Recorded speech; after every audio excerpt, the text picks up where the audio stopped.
How to find LCM and HCF of fractions, अर्थात भिन्नों के एलसीएम और एचसीएफ कैसे निकालें। तो आज के इस वीडियो में फ्रैक्शन के एलसीएम और एचसीएफ निकालना सीखेंगे। सबसे पहले इनके कंसेप्ट को सीखते हैं, उनके बाद हम फ्रैक्शंस के एलसीएम और एचसीएफ पर आधारित जो एसएससी, सीजीएल और आरआरबी, एनटीपीसी या कोई भी कंपटीशन एग्जाम में पूछा गया क्वेश्चन हो उसको आसानी से कर सकते हैं।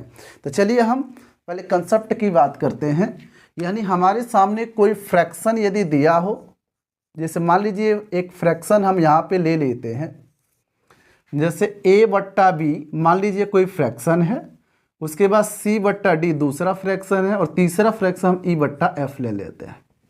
हमने यहाँ पे 3 फ्रैक्शन लिया है, और भी सारे फ्रैक्शंस हो सकते हैं। सबसे पहली शर्त ये होनी चाहिए कि सारे फ्रैक्शन जो है कि सिंपलेस्ट फॉर्म में होने चाहिए, यानी सरलतम रूप में होने चाहिए। सरलतम रूप का मतलब वो किसी से भी डिनोमिनेटर और न्यूमरेटर नहीं कटना चाहिए, ठीक है। दूसरी बात, सीधा फॉर्मूला, एलसीएम निकालना है तो एलसीएम का फॉर्मूला क्या होगा, एचसीएफ निकालना है तो एचसीएफ का फॉर्मूला क्या होगा। देखिए, अगर आपको एलसीएम निकालना है तो सीधा आपको क्या करना है, अंश का लॉसा ले लेना है, यानी एलसीएम आपको लेना है अंश का, यानी न्यूमरेटर का। न्यूमरेटर है ए, सी और ई। उसके बाद से एचसीएफ लेना है डिनोमिनेटर का, यानी हर का हमें एचसीएफ ले लेना है, बी, डी और एफ का। अगर एचसीएफ निकालने के लिए बोला जाता है तो आपको करना क्या है, ऊपर वाला यानी न्यूमरेटर का एचसीएफ लिखिए इस बार, ए, सी और ई का, और एलसीएम लीजिएगा डिनोमिनेटर का, उल्टा करना है, बी, डी, एफ। एक बार हम आपको समझा देते हैं फिर से। अगर एलसीएम निकालने के लिए बोला जाता है तो किसी भी फ्रैक्शन के अंश का लॉसा निकालिएगा और फिर बटा में हर का जो है कि मौसा निकाल लेना है। अगर आपसे मौसा पूछा जाता है यानी एचसीएफ पूछा जाता है तो ऊपर वाला यानी न्यूमरेटर का आप एचसीएफ निकालिएगा और नीचे वाला डिनोमिनेटर का एलसीएम निकालिएगा। जो पूछा जाएगा ऊपर वाले का करना है, उसके बाद अपोजिट करना है। जैसे हमारे सामने ये पहला क्वेश्चन है, कह रहा 1/3, 3/5, 4/7 और 9/16 का एलसीएम ज्ञात कीजिए। चलिए इस क्वेश्चन को हम लोग यहाँ पे सॉल्व करते हैं। अगर इस पहले क्वेश्चन को सॉल्व करें तो देखिए, हमें एलसीएम निकालना है तो एलसीएम वाला फॉर्मूला ये लगाना होगा। तो चलिए हम इसी को 1 नंबर बना लेते हैं और यहाँ पे एचसीएफ निकालते हैं।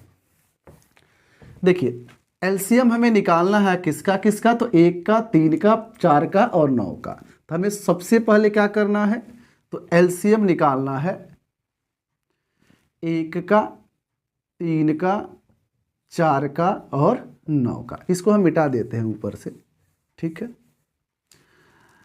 और एचसीएफ हमें किसका निकालना है, तो एचसीएफ निकालना है एचसीएफ 3 का, 5 का, 7 का और 16 का। देखिए, एलसीएम निकालने का तो ढंग आपको पहले से भी होगा, नहीं है तो फिर से हम आपको बता देते हैं या ट्रिक आपको समझा देते हैं। देखिएगा, अगर इसका एलसीएम निकालना है तो आप चाहो तो इस तरीके से इस्तेमाल करके एलसीएम निकाल सकते हो, और नहीं तो एक और ट्रिक है। इसमें सबसे पहले आपको देखना है कौन सबसे बड़ा नंबर है। तो 9 सबसे बड़ा नंबर है, तो 9 में आपको सारे नंबरों से भाग लगाना है। अगर सारे नंबर से भाग चला गया तो 9 ही आपका एलसीएम होगा, वरना इसके मल्टीपल आगे बढ़ाते जाना है। जैसे 9 में ना 3 से भाग चला जाएगा, 1 से चला जाएगा, लेकिन 4 से नहीं जाएगा। तो 9 का अगला मल्टीपल कर पढ़िए, तो 9 दूना 18, 18 में भी 4 से नहीं जाएगा। अगला पढ़िए 9 तरीके 27, 27 में भी नहीं जाएगा। 9 चौके 36, 36 में 4 से भाग चला जाएगा, 3 से चला जाएगा, 1 से भी चला जाएगा, यानी 36 इसका एलसीएम हो जाएगा।